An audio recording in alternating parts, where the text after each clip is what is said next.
Assalamualaikum warahmatullahi wabarakatuh. Jumpa lagi. Jom belajar sains bersama Cikgu Salbia. Baiklah. Hari ini kita akan teruskan dengan sesi pelajaran kita bagi sains tahun 5 bagi tajuk yang seterusnya. Okey, semua bersedia? Okey, baiklah. Boleh bersedia dengan buku teks masing-masing.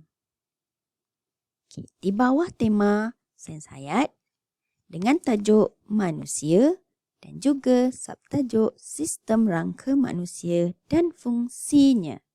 Baiklah, dalam masa yang sama kamu boleh buka buku teks muka surat 19. Okay, cuba lihat apa yang ada.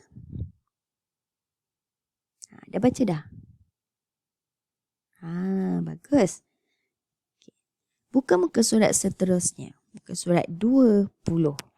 Jadi kita akan mulakan tajuk kita iaitu sistem rangka manusia dan fungsinya. Baiklah. Tengok ya apa cikgu sediakan untuk awak.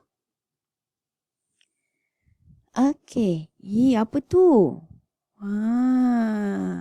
Apa ni? Jangan takut Ini bukannya HANTU. Ini apa ni? Ini merupakan rangka. Rangka manusia lah. Rangka awak, rangka cikgu dan juga rangka manusia yang lain. Kalau awak nak tahu, tajuk ini, sistem rangka manusia ini adalah tajuk baru yang dimasukkan di dalam sukatan sains tahun 5 semakan. Bermaksud, abang tahun 5 yang belajar tahun lepas tak belajar tajuk ni. Jadi awak beruntung tau. Cikgu pun belajar pasal rangka ni kat sekolah menengah. Awak darjah 5 dah belajar. Syukur, Alhamdulillah. Okay, baiklah, kita teruskan ya. Okay. Pernah tengok cacing? Cacing. Boleh tak dia berdiri tegak macam kita? Dan tahun lepas kita dah belajar tajuk yang ada kaitan dengan ini. Siapa ingat lagi? Ada? Tu ada angkat tangan tu. Bagus, ada yang ingat. Iaitu vertebrata dan juga invertebrata. Apa maksud vertebrata? Vertebrata bermaksud mempunyai tulang belakang. Nampak tak kat sini? Mana satu tulang belakang? Dan namanya pun belakang, kat belakang lah kan? Cuba ambil tangan masing-masing. Cuba rasa di bahagian belakang masing-masing. Bermula dari atas sampai ke bahagian pinggang. Ada tak rasa sesuatu yang keras macam berlekuk-lekuk? Kalau kat gambar depan ni yang ini. Yang tegak ni macam tiang lampu ni. Ini yang dipanggil sebagai tulang belakang. Baiklah, apa kaitan dengan cacing cikgu sebut tadi? Tengok gambar dalam buku teks kamu boleh tengok. Dekat sini pun boleh. Kenapa cacing tidak boleh berdiri? Tegak macam kita? Kenapa? Betul. Kita dah belajar cacing adalah kategori invertebrata. Okay, baiklah. Jadi sistem rangka manusia bermaksud apa yang ada pada badan manusia bermula di bahagian atas. Cuba lihat di bahagian atas ini. Rangka manusia mempunyai satu sistem. Sistem bermaksud ada terdiri daripada beberapa komponen lain. Banyak. Kalau ada satu benda, kita tak boleh panggil sistem. Sama maksud sistem suria. Ada banyak benda, baru boleh panggil sistem. Sama juga dengan sistem rangka manusia. Bermaksud ada banyak jenis tulang-tulang yang tergabung yang dipanggil sebagai sistem rangka. Okay, pada paparan ini dapat kamu lihat ada apa ni? Bahagian apa ni? Cuba baca. Tengkorak. Okay, turun bawah sikit. Tulang rusuk. Tulang belakang. Tulang tangan. Dan bawah ini adalah tulang kaki. Sekarang, cuba pegang kepala masing-masing. Cuba tekan-tekan sikit. Ada tak rasa keras-keras? Itulah yang dinamakan sebagai tengkorak. Okay, turun bawah pula. Cuba pegang bahagian dada masing-masing. Rasa. Ada tak macam tulang panjang-panjang seperti dalam gambar ini? Itulah tulang rusuk. Okay, seterusnya yang tadi tulang belakang dah rasa kan? Okay, bagus. Seterusnya, pegang lengan masing-masing. Picit kuat-kuat sikit. Ada tak rasa macam keras? Siapa yang tak ada tu, lembik lah tu. Maksudnya tak ada tulang. Bahaya ni. Okay, baiklah. Ini dinamakan tulang tangan. Okay, seterusnya, pegang kaki masing-masing. Pegang bahagian tengah ni. Ada tak rasa macam keras sikit? Itu dinamakan tulang kaki. Okay, dapat tak? Okay, mudah je tajuk ni. Sebab ada contoh kat badan. Tak payah nak cari bahan lain dah. Alright, kita teruskan. Okay, ini adalah huraian satu persatu sistem rangka manusia. Jadi sistem rangka manusia yang pertama adalah tengkorak.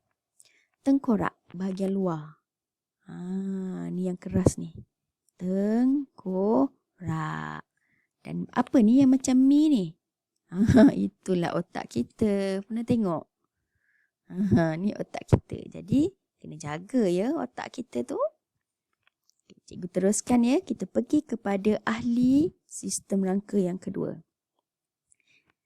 Sebelum pergi ke ahli dia, kita nak tengok apa gunanya. Kenapa Allah jadikan manusia ada tengkorak? Fungsi dia melindungi otak daripada kecederaan. Cuba awak bayangkan. Otak kita lembik-lembik macam tu, tak ada tengkorak. Aduh, kalau jatuh tak tahulah nak cakap. Pecah terus otak kita, kan? Jadi, sama-samalah kita mengucapkan syukur. Alhamdulillah. Kerana Allah yang maha berkuasa, Allah yang maha berilmu telah menciptakan pelindung bagi otak. Iaitu tengkorak. Jelas? Kita teruskan kepada ahli sistem rangka yang kedua. Okay, kita lihat pada muka surat seterusnya, 21, iaitu paparan sambungan tulang belakang, tulang rusuk, tulang tangan dan juga tulang kaki. Okay, ahli sistem yang kedua, tulang belakang. Inilah tulang belakang. Kalau dari depan, dapat rasa tak tulang belakang? Ada yang dapat rasa dari depan? Jangan, bahaya tu. Pelik. Nama tulang belakang mestilah dekat belakang. Inilah tulang belakang kita. Dia bersambung daripada tengkorak, sambung sampai bawah. Dekat ujung ni adalah tulang sulbi. Baiklah. Apa fungsi tulang belakang? Allah ciptakan tulang belakang untuk menyokong tubuh kita. Bererti bila ada tulang belakang, badan kita boleh berdiri dengan tegak, boleh berjalan dengan lurus dan sebagainya. Jelas? Okay, baiklah. Kita pergi kepada ahli sistem rangka manusia yang seterusnya, iaitu tulang rusuk. Siapa suka makan sup tulang? Inilah tulang rusuk yang sedap tu. Tapi jangan dah makan tulang manusia ya. Okey. Jadi tulang rusuk. Namanya tulang rusuk. Apa kegunaan tulang rusuk? Cuba lihat pada gambar ni. Apa yang ada di dalam ataupun di bawah tulang rusuk? Nampak? Betul. Ada apa tu? Ada peparu, ada jantung, ada hati, ada perut. Kalaulah kita pegang semua benda. Pernah pegang tak? Hati, jantung. Tak pernah kan? Nanti kalau mak pergi pasar, mak beli hati, cubalah pegang. Keras ke lembut? Lembut kan? Jadi Allah telah ciptakan tulang rusuk ni, kegunaannya melindungi organ dalaman seperti peparu, jantung, hati, perut dan sebagainya. Penting tak tulang rusuk?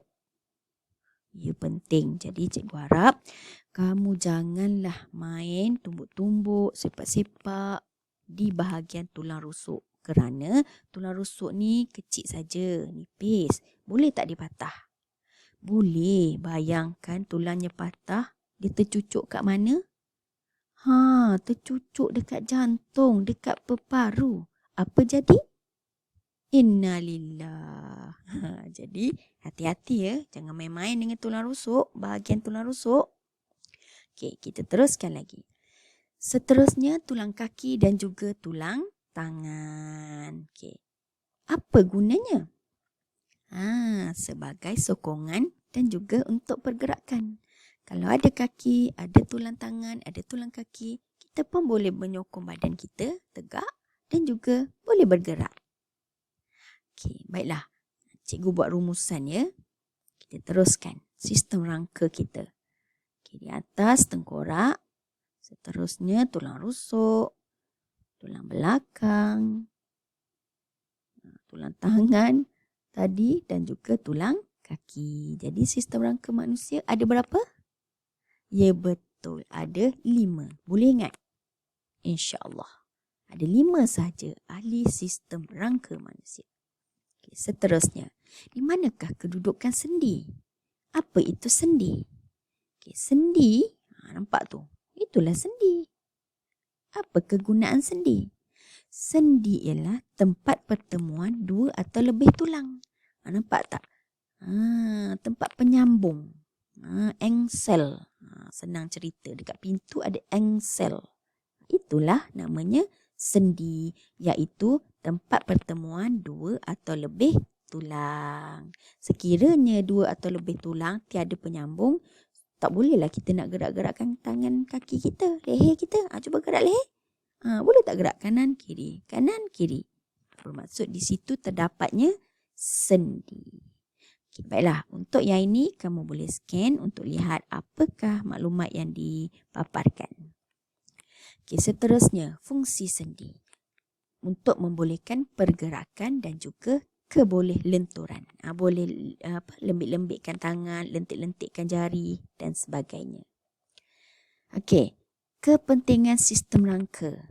Yang ini kamu lihat. Jika sistem rangka kita tak ada, boleh tak kita nak berdiri jika cikgu masuk? Ketua kelas kata, bangun semua. Selamat pagi cikgu. Kalau tiada sistem rangka, boleh tak kamu berdiri? Ya betul, tentulah tak boleh kan? Okay, situasi 2.